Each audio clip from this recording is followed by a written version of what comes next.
The Concert Without Borders is a celebration where artists and musicians perform on both sides of the international wall between Douglas, Arizona and Agua Prieta, Sonora.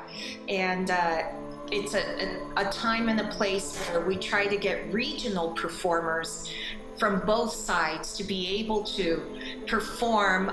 This last year, we actually had all music performed on both sides at the same time with collaborated music from artists on either side. So they worked on the music together.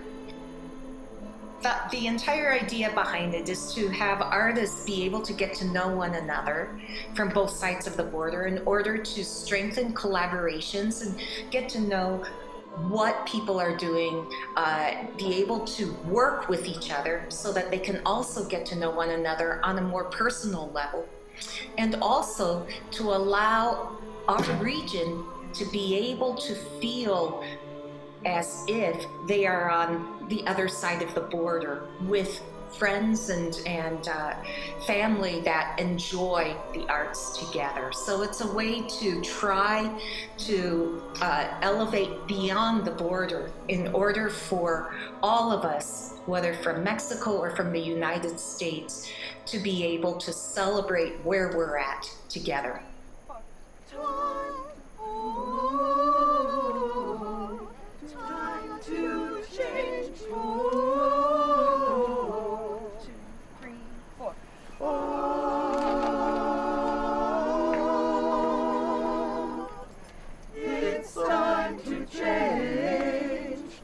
So we started the Concert Without Borders in 2012.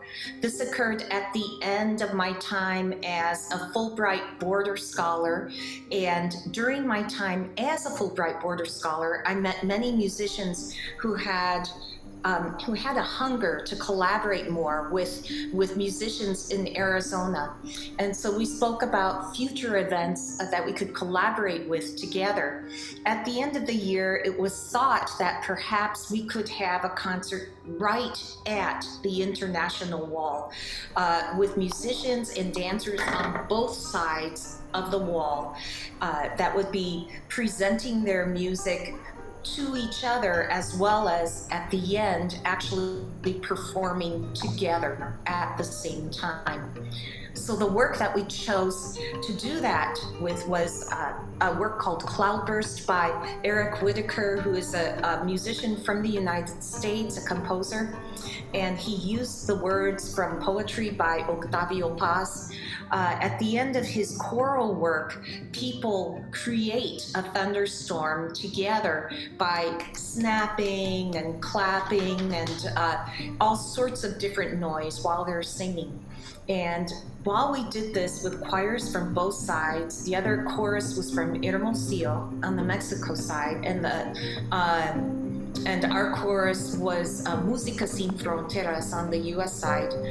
It was something very magical because the day was dusty, it was windy, and all of the participants thought it was a very powerful event since we were outside. So we thought after this event, wouldn't it be nice to keep doing something like this?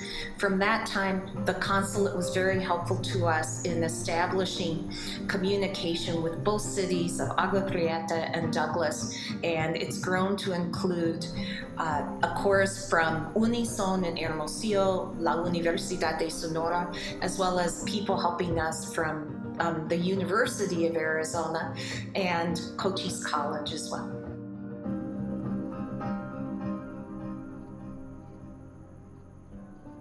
It started in 2012, perhaps 50 people attended, and in 2014 we began to make this an annual event with the help of the Mexican consulate and the neighboring cities of Agua Prieta and Douglas and Cochise College. And so the more we began to work together, I think one of the most important things is the more artists from both sides of the border came to be able to show their art as well as be able to perform during the concert. And I think the number of artists that have participated in the concert has grown within the last few years. As far as attendees, I think we've gone from 50 to perhaps between 200 and 400 people, including both sides.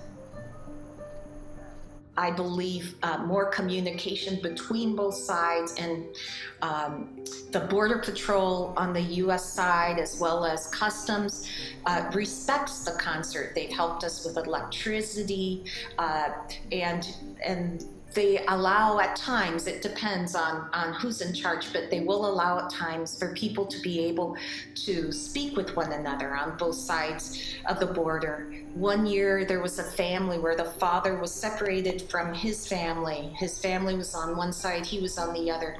They were able to hug each other through the wall during one of our concerts, and that was considered to be okay. So I think it's a powerful event, especially for the US side where we tend to be more rigid about the wall than the Mexico side.